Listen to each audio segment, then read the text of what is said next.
storm lasted so long that they thought they would starve.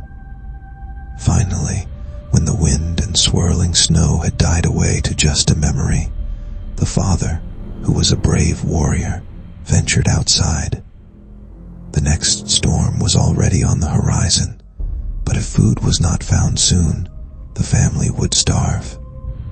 Keeping his knife and spear close, he ventured out upon the most frequently used game trail, watching intently for some sign, in the newly fallen snow, of animal footprints or movement of any kind.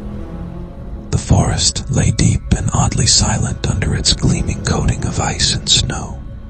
Every creature of sense lay deep within its burrow and slept. Still, the warrior hunted, knowing how desperate his family had become. As he moved through the eerie stillness, broken only by the soft caress of the wind, he heard a strange hissing noise. It came from everywhere and nowhere at once. The warrior stopped, his heart pounding. That was when he saw the blood-soaked footprints appearing on the path in front of him.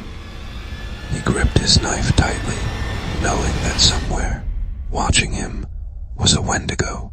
He had learned about the Wendigo at his father's knee. It was a large creature, as tall as a tree, W.A., with a lipless mouth and jagged teeth.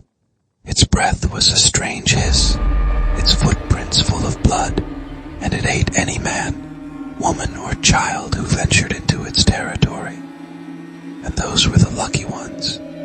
Sometimes, the Wendigo chose to possess a person instead, and then the luckless individual became a Wendigo himself, hunting down those he had once loved and feasting upon their flesh. The warrior knew he would have just one chance to prevail over the Wendigo.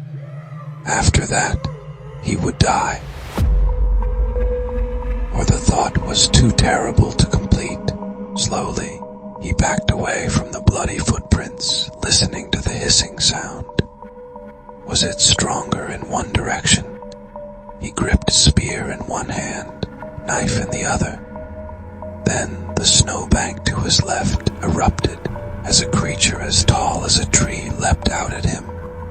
He dove to one side, rolling into the snow so that his clothing was covered, and he became hard to see in the gray twilight of the approaching storm. The Wendigo whirled, its massive frame, and the warrior threw the spear. It struck the creature's chest, but the Wendigo just shook it off as if it were a toy. The warrior crouched behind a small tree as the creature searched the torn-up snow for a trace of him. Perhaps one more chance. The Wendigo loomed over his hiding place, its sharp eyes seeing the outline of him against the tree. It bent down, long arms reaching.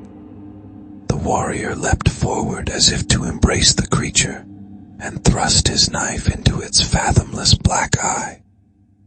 The Wendigo howled in pain as the blade of the knife sliced into its brain cavity. It tried to pull him off of its chest, but the warrior clung to the creature, stabbing it again and again in the eyes, the head. The Wendigo collapsed to the ground, bleeding profusely, almost crushing the warrior beneath its bulk. He pulled himself loose and stared at the creature, which blended in with its white surroundings so well that he would not have seen it save for the blood pouring from its eyes and ears and scalp. Then, the outline of the creature grew misty, and it vanished, leaving only a pool of blood to indicate where it had fallen. Shaken, the warrior, heart pounding with fear and fatigue, turned for home.